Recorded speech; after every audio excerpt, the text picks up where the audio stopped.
ഞങ്ങൾക്ക് വേറെ സൊല്യൂഷൻ. എൻ്റെ പേര് ജാക്സൺ തുമ്പക്കാരൻ, മത്സ്യത്തൊഴിലാളിയാണ്, ഒപ്പം ഒരു സോഷ്യൽ ആക്ടിവിസ്റ്റ് കൂടിയാണ്.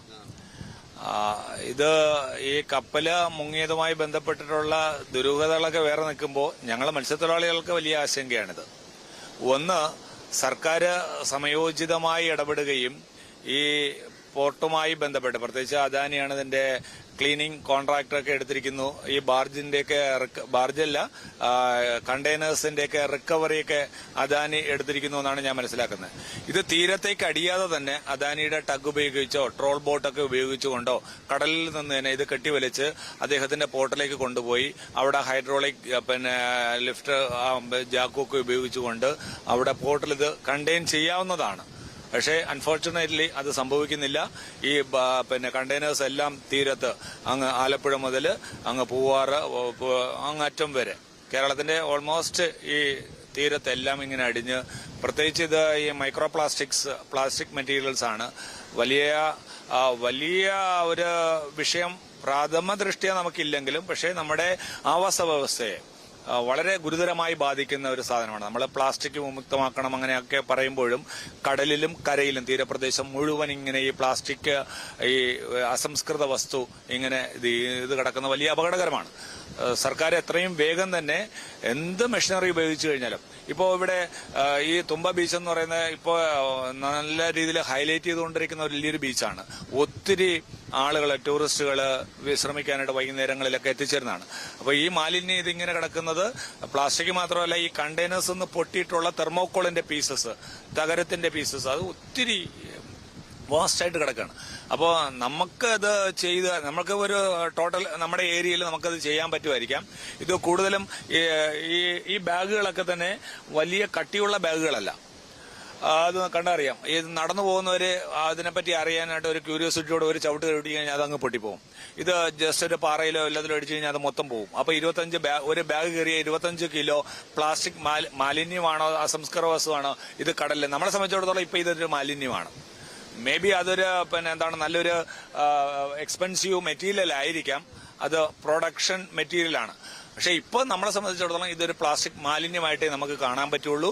അത് എത്രയും വേഗം തന്നെ അത് ക്ലീൻ ചെയ്ത്, ഇത് നല്ല ബീച്ചാണ്, നല്ല റെഡ് സാൻഡാണ്, ഗോൾഡൻ ബീച്ച് എന്നൊക്കെയാണ് അറിയപ്പെടുക തുമ്പ. അപ്പോൾ അത് നമുക്ക് നേരത്തെ അവസ്ഥയിലേക്ക് മാറ്റി തരിക എന്നുള്ളതാണ്. ഇതിനിപ്പോ കടല് ഒന്ന് തിര കയറി വരുമ്പോഴത്തേക്കും തീർച്ചയായിട്ടും ഈ സാധനം ഇത്രയും വേസ്റ്റ് ഇത് വലിച്ചുകൊണ്ട് പോകും. മറ്റൊരു പ്രദേശത്തേക്ക് ഇതിന്റെ ഒഴുക്കില് അതുകൊണ്ട് അവിടെ ഡംപ് ചെയ്യും. അതുകൊണ്ട് ഇത് വെൽ പ്ലാൻഡ് ആയിട്ട് ഇത് ക്ലീൻ ചെയ്യണം. നമ്മൾ ഇവിടെ നിന്ന് ഇപ്പൊ ക്ലീൻ ചെയ്ത് കഴിഞ്ഞാൽ വടക്ക് വശത്തു നിന്നുള്ള തിരമാല വരുമ്പോൾ വടക്ക് വശത്തുള്ള വേസ്റ്റ് ഇവിടെ കൊണ്ടുവന്ന് വീണ്ടും ഡംപ് ചെയ്യും. അപ്പൊ അങ്ങനെ അല്ലാതെ ഇത് നല്ല രീതിയിൽ പ്ലാൻ ചെയ്ത് ആ മുതലപ്പുഴ ഹാർബറിൽ നിന്ന് ക്ലീൻ ചെയ്ത് വരികയാണെങ്കിൽ ഒരുവിധം സാറ്റിസ്ഫൈ ചെയ്യാം. മാത്രമല്ല ഇത് അരിച്ചു മാറ്റിയേ മതിയാവും. ആളുകൾ നടക്കുമ്പോഴത്തേക്കും ഇതിന്റെ നല്ലൊരു അംശം അതിനടിയിലേക്ക്, മണ്ണിനടിയിലേക്ക് ചവിട്ടി പോകുന്നുണ്ട്. മുകളത്തെ മാത്രം തൂത്തുവാരി എടുക്കാന്ന് വിചാരിച്ചാൽ നടക്കത്തില്ല. അത് അരിപ്പ വെച്ച് അരിച്ച് തന്നെ ഈ സാധനം ഇവിടെ നിന്ന് എടുത്തുകൊണ്ട് പോകേണ്ട ഉത്തരവാദിത്വമാണ് ബന്ധപ്പെട്ടവർ നടത്തേണ്ടത്. Thank you. കൗൺസിലർമാർ ആരെയും ചോദിച്ചിട്ടേ ഇത് അറ്റ്ലീസ്റ്റ് മനസ്സിലാക്കി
അല്ലല്ലോ, നിങ്ങൾ ക്ലോസപ്പ് നോക്കിയോ?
എൻ്റെ പേര് അനിൽകുമാർ. ഞാൻ ആറ്റിപ്ര സോണലിലാണ് വർക്ക് ചെയ്യുന്നത്. പെർമനന്റ് സ്റ്റാഫാണ്. നമ്മളിപ്പോൾ 3 ദിവസം മുമ്പാണ് ഈ കണ്ടെയ്നർ ഇവിടെ നാലോ എണ്ണത്തോളം ഇവിടെ ഇപ്പോൾ കരയിൽ അടിഞ്ഞത്. അതിനകത്ത് ഈ പറഞ്ഞ കണക്ക് നമ്മുടെ പോളിയെത്തിൽ എന്ന് പറഞ്ഞൊരു സാധനം സൗദി അറേബ്യയിൽ നിന്ന് വന്ന 25 ചാക്ക് വെയിറ്റുള്ള സാധനം വന്ന് അടിഞ്ഞത്. അതെല്ലാം നമ്മളൊരു 100-100ഓളം ചാക്കുകൾ നമ്മുടെ സ്റ്റാഫുകളും ഹരിതകർമ്മസേന പിന്നെ മറ്റ് വോളണ്ടിയേഴ്സ് എല്ലാം ഉണ്ടായിരുന്നു. പിന്നെ ഇവിടുത്തെ നമ്മുടെ മത്സ്യത്തൊഴിലാളികൾ എല്ലാം കൂടെ ചേർന്നുകൊണ്ടാണ് അതിനെ മുഴുവനും ഇവിടെ ആക്കിയിട്ടുണ്ട്. ബാക്കി ഇന്ന് നമ്മൾ ബാക്കിയുള്ളതെല്ലാം ഈ ചെറിയ ഇതിന്റെ അവരൊന്നും പറഞ്ഞില്ല. ഇത് കൊണ്ടുപോയി ഇത് ഗ്രാനുലർ പെല്ലറ്റ് ടൈപ്പിലുള്ള ഇതാണ് പ്ലാസ്റ്റിക്കിന്റെ. കളക്ട് ചെയ്ത് ഇവിടെ വയ്ക്കും. അവർ ബാക്കി റവന്യൂ ഓപ്പാണ് കാര്യങ്ങളൊക്കെ ചെയ്യുന്നത്. നമ്മളിപ്പോ ഇത് കൊണ്ട് കുറച്ച് ഭാഗം പള്ളിത്തറയുണ്ട്, പിന്നെ ഇങ്ങോട്ടും വേളി ഭാഗത്തും ഉണ്ടെന്നാണ് അറിഞ്ഞത്. ഇപ്പൊ നമ്മുടെ വലിയൊരു ടീമേ ഉണ്ടായിരുന്നു. നമ്മുടെ അവിടെ നിന്ന് ഉണ്ടായിരുന്നു, കടകംപള്ളി സോണിൽ നിന്നുണ്ടായിരുന്നു. അതേപോലെ നമ്മുടെ ഹരിതകർമ്മസേന നമ്മുടെ 4 വാർഡിലുണ്ട്. 4 വാർഡിൽ ഹരിതകർമ്മസേന ഉണ്ടായിരുന്നു. അതേപോലെ കടകംപള്ളി സോണിൽ നിന്ന് ഉണ്ടായിരുന്നു. ഇത്രയും ആൾക്കാർ ചേർന്ന് വലിയൊരു പ്രവർത്തനം. ഇനി അപ്പൊ ഏകദേശം ഇന്നത്തെ ഇത് കഴിഞ്ഞു. ഇനി മിക്കവാറും നാളെയും ചിലപ്പോൾ കാണാൻ സാധ്യത. കാര്യം ഒരുപാട് തീരത്ത് നിന്ന് വീണ്ടും അടിഞ്ഞുകൊണ്ടിരിക്കുകയാണ്. അതുകൊണ്ട് അതുപോലെ തന്നെ നമ്മുടെ കാഷ്യൂനട്ട് അതിനകത്ത് അത് ഉണ്ടായിരുന്നു. ഇതേപോലെ ചാക്ക് ഈ ക്ലീൻ ചെയ്ത ചാക്കുകളാണ് ഈ കാണുന്നത്. മഞ്ജു ഹരിതകർമ്മയിൽ 27 പേര് വന്നായിരുന്നു. കടകംപള്ളിയിൽ നിന്ന് 27 പേര് രാവിലെ തുടങ്ങിയ 8 മണി തൊട്ട് തുടങ്ങിയതാണ്. ഇല്ല, ഈ തിരയടിച്ച് വരുന്ന സാധനമാണ് നമ്മളത് കളക്ട് ചെയ്തത്. ഒന്നും പറഞ്ഞിട്ടില്ല. ഇത് ചാക്കിലാക്കി വെക്കാൻ പറഞ്ഞിട്ടുണ്ട്.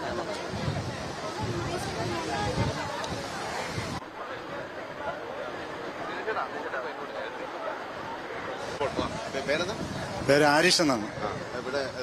ആറ്റിപ്ര സോണലിന്റെ ഇവിടെ ഉൾപ്പെടുന്ന സ്ഥലത്തിന്റെ ഹെൽത്ത് ഇൻസ്പെക്ടർ.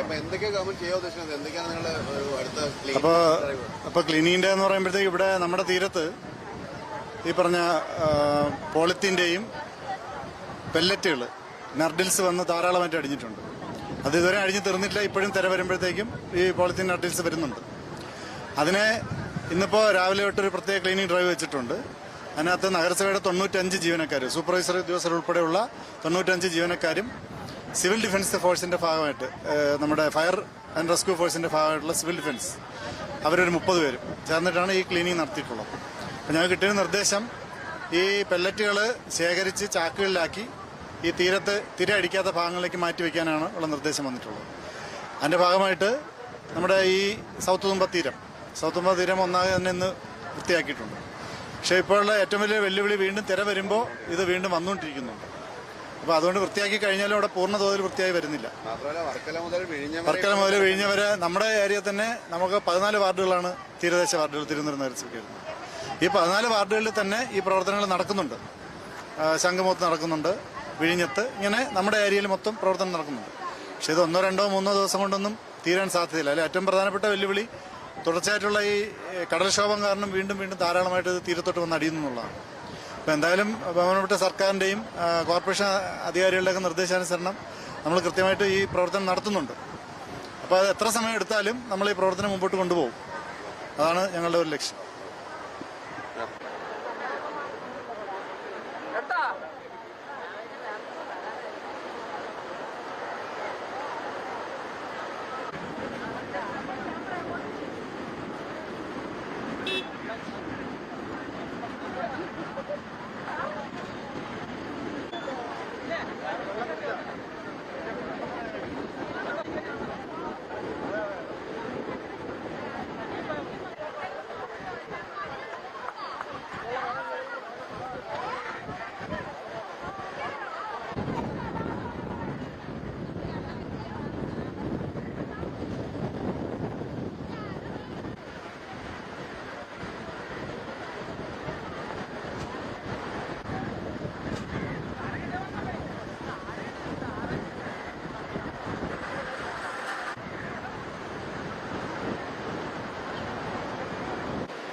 വീട്ടിനകത്ത് കയറി കഥ